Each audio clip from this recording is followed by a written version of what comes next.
Praise the Lord.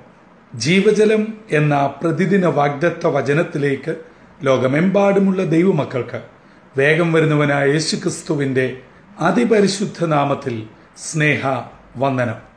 ഇന്ന് 2024 April മാസം 17-ാം തീയതി ബുധനാഴ്ച. സ്വർഗത്തിലെ ദൈവത്തിന്റെ അളവറ്റ കൃപയാൽ നാം ഏവരും ഒരു പുതുദിനത്തിലേക്ക് പ്രവേശിച്ചിരിക്കുന്നു. ഈ ദിനം സന്തോഷത്തിന്റെയും നന്മയുടെയും അനുഗ്രഹത്തിന്റെയും ദിനമായി തീരട്ടെ എന്നുള്ള പ്രാർത്ഥനയോടും ആത്മാർത്ഥമായ ആശംസയോടും ഇന്നത്തെ വാഗ്ദത്ത വചനത്തിലേക്ക് പ്രവേശിക്കാം. ഇന്ന് ജീവജലത്തിൽ കൂടി പ്രോമിസ് വേഴ്സായി നമുക്ക് ലഭിച്ചിരിക്കുന്നത് ഉൽപ്പത്തി പുസ്തകം 43-ാം അധ്യായം 26-ാം വാക്യം. ജനസിസ് ചാപ്റ്റർ 43 വേഴ്സ് 26 നാം ഇപ്രകാരം വായിക്കുന്നു. യോസെഫ് വീട്ടിൽ വന്നപ്പോൾ അവർ കൈവശമുള്ള കാഴ്ച അകത്തു കൊണ്ടുചെന്ന് അവന്റെ മുൻപാകെ വെച്ച് അവനെ സാഷ്ടാംഗം നമസ്കരിച്ചു. യോസഫിന്റെ ജീവിതം ആത്മീയ ജീവിതത്തിൽ നമുക്കേവർക്കും വളരെ മാതൃകാപരമാണ്. ചെറുപ്രായത്തിൽ തന്നെ ദൈവിക ദർശനത്തോടുകൂടി വളർന്നു വരികയും എന്നാൽ ആ ദൈവിക ദർശനം തന്റെ ഇളം പ്രായത്തിൽ വളരെ വേദനയിലേക്ക് നയിക്കുകയും ചെയ്തുവെങ്കിലും ഒരു ദൈവ പൈതലിന്റെ വിശ്വാസ ജീവിതത്തിന്റെ യാത്ര എങ്ങനെയാണ് എവിടെ എത്തിച്ചേരും എന്നതിന് ഉത്തമ മാതൃകയായി പര്യവസാനിക്കുകയും ചെയ്തതാണ് വേദപുസ്തക ചരിത്രം. മാത്രമല്ല, യോസെഫിന്റെ ജീവിതം യേശുക്രിസ്തുവിന് മുൻകുറിയായി വചന പഠിതാക്കൾ പരിഗണിക്കുന്നു. നമുക്കിന്ന് വാഗ്ദത്ത വചനമായി കിട്ടിയ ഭാഗം ഇതാ. യോസെഫിന്റെ മുൻപാകെ യോസെഫിന്റെ ഇളയ സഹോദരൻ ഉൾപ്പെടെ മുതിർന്ന സഹോദരങ്ങൾ വന്ന് സാഷ്ടാംഗം വീണ് നമസ്കരിക്കുന്നു. നാം ഉൽപ്പത്തി പുസ്തകം 37-ാം അധ്യായം പഠിക്കുമ്പോൾ വളരെ ചെറുപ്രായത്തിൽ തന്റെ പിതാവിനോടും സഹോദരങ്ങളോടും തന്റെ 2 സ്വപ്നങ്ങളെ കുറിച്ച് പറയുകയുണ്ടായി. ഒന്നാമത്തേത്, കൊയ്തുകൊണ്ടിരിക്കുമ്പോൾ തന്റെ കറ്റയെ വണങ്ങുന്ന ബാക്കിയുള്ള കറ്റകൾ. രണ്ടാമത്തേത്, സൂര്യനും ചന്ദ്രനും 11 നക്ഷത്രങ്ങൾ കൂടെ തന്നെ വണങ്ങുന്ന അവസ്ഥ. ഇവ രണ്ടും കേട്ടിട്ട് പിതാവ് ശാസിച്ചു എന്ന് നാം വായിക്കുന്നു. എന്നാൽ അതേ സമയത്ത് സഹോദരങ്ങൾക്ക് അസൂയ തോന്നി. എന്നാൽ തന്റെ പിതാവ് ഇത് ഹൃദയത്തിൽ സംഗ്രഹിച്ചു. ഈ ഒരു പ്രശ്നമാണ് യോസെഫിനെ എങ്ങനെയും ഒഴിവാക്കണം എന്നുള്ള ചിന്ത സഹോദരന്മാരെ ഭരിക്കുകയും തന്മൂലം അതിനുള്ള അവസരം കാത്ത് അവസരമെത്തിയപ്പോൾ അവർ തക്ക സമയം തക്കത്തിൽ ഉപയോഗിച്ച് ഇതാ യോസെഫ് മിസ്രൈമിൽ ഒരു അടിമയായി എത്തിയെങ്കിൽ ഇന്ന് ഈ സഹോദരങ്ങൾ അവിടെ എത്തുമ്പോൾ ഫറവോൻ കഴിഞ്ഞാൽ അടുത്ത ആളായി ചുരുക്കത്തിൽ ഒരു പ്രൈം മിനിസ്റ്റർ പദവിയിൽ യോസെഫ് ആയിരിക്കുമ്പോൾ സഹോദരന്മാരും അപ്പനും ചോദിച്ചതുപോലെ, നീ രാജാവാണോ നിന്നെ നമസ്കരിപ്പാൻ?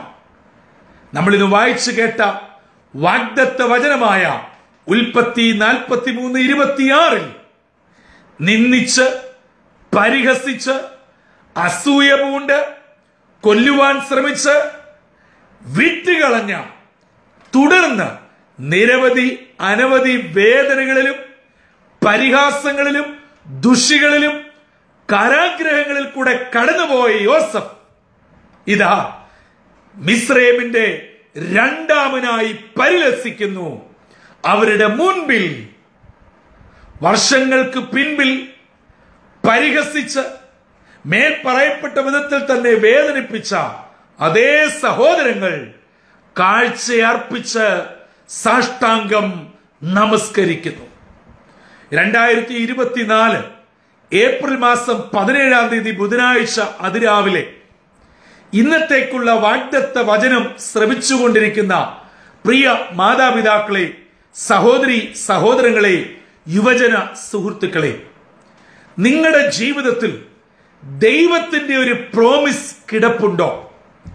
ദൈവിക പദ്ധതി തമ്പുരാൻ നിങ്ങളിൽ ലക്ഷ്യമിട്ടിട്ടുണ്ടോ? ആരെല്ലാം പരിഹസിച്ചാലും നിന്ദിച്ചാലും ദുഷിച്ചാലും ഏതെല്ലാം വിധങ്ങളിൽ നിങ്ങളെ തള്ളിപ്പറഞ്ഞ് വിൽക്കപ്പെടേണ്ടി വന്നാലും ദുഷിച്ച് കാരാഗ്രഹ സമാനമായ അനുഭവത്തിൽ കൂടെ കടത്തി വിടേണ്ടി വന്നാലും ദൈവമക്കളെ, വൈകിയാലും ദർശനം അതിന്റെ പരിസമാപ്തിയിൽ എത്തിയിരിക്കും. അത് നടന്നിരിക്കും. ഇന്ന് വേദനയിലോ നിരാശയിലോ സങ്കടത്തിലോ വിഷമത്തിലോ ചില പ്രത്യേക സാഹചര്യങ്ങളുടെ സമ്മർദ്ദത്താൽ വേദനയിലായിരിക്കുന്ന ഏതെങ്കിലും ദൈവപൈതൽ എന്നെ കേൾക്കുന്നുവോ?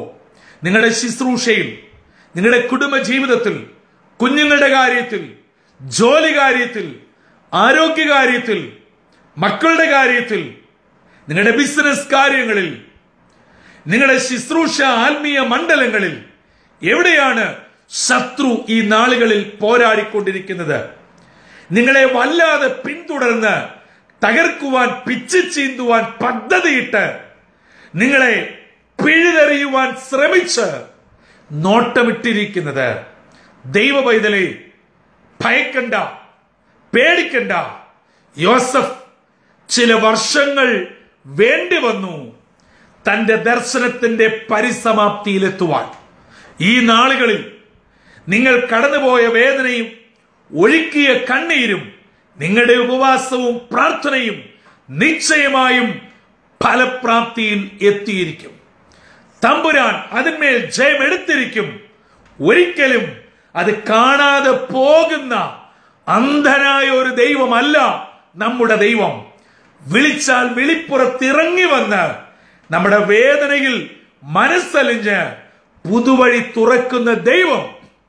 യോസേഫിന്റെ ഭവനത്തിൽ ഇതാ ഇസ്രയേലിൽ നിന്നും മിസ്രൈമിൽ വന്ന് അവർ സാഷ്ടാംഗം വീണ് നമസ്കരിക്കുവാൻ, ദൈവത്തിന്റെ പദ്ധതി ദർശനം പൂർത്തീകരിക്കുവാൻ തമ്പുരാൻ ഇടപെട്ടുവെങ്കിൽ നിങ്ങൾ കടന്നു പോകുന്ന വേദനകൾ, ഭാരങ്ങൾ, നിന്ദകൾ, പരിഹാസങ്ങൾ, ദുഷികൾ, അതിന്റെ പിന്നിൽ ആരൊക്കെ ശക്തരായി നിന്ന് കൂട്ടം കൂടി നിങ്ങളെ തകർത്തെറിയുവാൻ, നിങ്ങളുടെ കുഞ്ഞുങ്ങളുടെ ഭാവിയെ, അവരുടെ കുടുംബ ജീവിതത്തെ, വിവാഹ ആലോചനകളെ, ഭാവിയെ, വിദ്യാഭ്യാസത്തെ, നിങ്ങളുടെ ബിസിനസ് സംരംഭങ്ങളെ, എന്തിന് നിങ്ങളുടെ ജീവന് തന്നെ വില പറയത്തക്ക വിധത്തിൽ ശത്രു പോരാടിക്കൊണ്ടിരിക്കുന്നുവോ, ദൈവപൈതലെ, നിങ്ങളുടെ പ്രതിഫലം വലുതാണ്.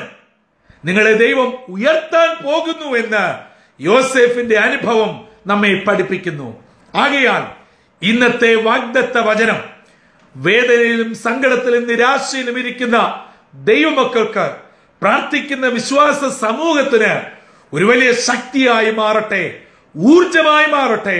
നിങ്ങൾ ഇന്ന് ഏറ്റിരിക്കുന്ന സകലവിധ വേദനകളും പരിഹാസങ്ങളും വിഷമതകളും ബുദ്ധിമുട്ടുകളും നാളെയുടെ നന്മയിലേക്ക് നിങ്ങളെ കൈ പിടിച്ചുയർത്തുന്ന വഴിത്താരകളായി മാറ്റുവാൻ തമ്പുരാന് കഴിയും. ആ ദൈവം നിങ്ങളെ അനുഗ്രഹിച്ച് ഉന്നതമായ സ്ഥാനത്ത് മാനിച്ച് ഉയർത്തുവാൻ മതിയായ ദൈവമാ. ആ ദൈവത്തിന്റെ കരങ്ങളിൽ പ്രാർത്ഥനയോടെ നിങ്ങളെ തന്നെ സമർപ്പിക്കുക. നിങ്ങളുടെ ആവശ്യങ്ങളെ സമർപ്പിക്കുക. കുഞ്ഞുങ്ങളെയും പ്രാർത്ഥനാ വിഷയങ്ങളെയും ഏൽപ്പിക്കുക. അതെ, നിങ്ങൾ ഭാരപ്പെടുന്ന വിഷയം ഒരുപക്ഷെ നിങ്ങളോട് ചേർന്നിരിക്കുന്ന മക്കളായിരിക്കണമെന്നില്ല, കുടുംബാംഗങ്ങളായിരിക്കണമെന്നില്ല, വിദൂരങ്ങളിലായിരിക്കാം, ഒരുപക്ഷെ കടലിനക്കരയായിരിക്കാം, മൈലുകൾ അപ്പുറമായിരിക്കാം. അതിവേഗം സഞ്ചരിക്കുന്ന, പാഞ്ഞു ചെല്ലുന്ന ദൈവത്തിന്റെ വചനം ഒരു വിടുതലായി ഈ പ്രഭാതത്തിൽ ആ വിഷയത്തിന്മേൽ ഇറങ്ങി പ്രവർത്തിക്കട്ടെ. ആകാശം ചായ്ച്ച് ഇറങ്ങി വരട്ടെ. ദൈവപ്രവൃത്തി വെളിപ്പെടട്ടെ.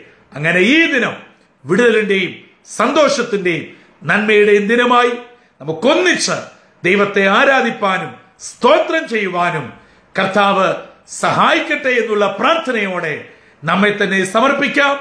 തലകളെ വണക്കാം, പ്രാർത്ഥിക്കാം. ഞങ്ങളുടെ ദൈവമേ, സ്വർഗീയ പിതാവേ, മനോഹരമായ പുതിയ പ്രഭാതത്തിനായി നന്ദിയോടെ ഞങ്ങൾ അങ്ങേ സ്തുതിക്കുന്നു, സ്തോത്രം ചെയ്യുന്നു. യോസേഫിനെ നിന്ദിച്ചവർ, പരിഹസിച്ചവർ, കളിയാക്കി ചോദ്യം ചെയ്തവർ ഇതാ യോസേഫിന്റെ ഭവനത്തിൽ വന്ന് കാഴ്ചയർപ്പിച്ച് സാഷ്ടാംഗം വീണ് നമസ്കരിച്ചത് ദൈവവചനത്തിൽ കൂടെ ഞങ്ങളെ കേൾപ്പിച്ചതിനായി സ്തോത്രം. കഴിഞ്ഞ നാളുകളിൽ ഞങ്ങൾ അനുഭവിച്ച മനോവിഷമം, ഭാരം, വേദന, നിന്ദ, പരിഹാസം, ദുഷി അപ്പനവിടുന്ന് കണ്ടിരിക്കാൻ, ഏറ്റെടുത്തിരിക്കാൻ നന്ദിയോടെ സ്തോത്രം. നിന്ദിച്ചവരെ കൊണ്ട് വന്നിപ്പിക്കുന്ന ഒരു ദൈവം ഞങ്ങൾക്ക് വേണ്ടി ഉയരത്തിൽ വസിക്കാൻ അങ്ങേ സ്തുതിക്കുന്നു.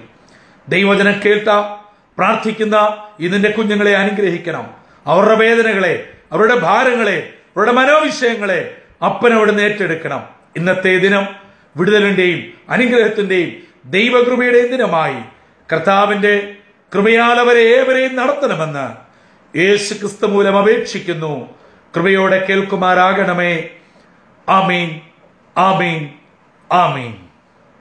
പ്രിയ ദൈവമക്കളെ, നൂറ്റാണ്ടുകൾക്ക് പുറകിൽ യോസേഫിന്റെ ജീവിതത്തിൽ ദൈവം അത്യത്ഭുതം പ്രവർത്തിച്ചുവെങ്കിൽ ഇന്ന് നമ്മുടെ ജീവിതത്തിലും വലിയ അത്ഭുതം പ്രവർത്തിപ്പാൻ ആ ദൈവം ശക്തനും മതിയായവനുമാണ്.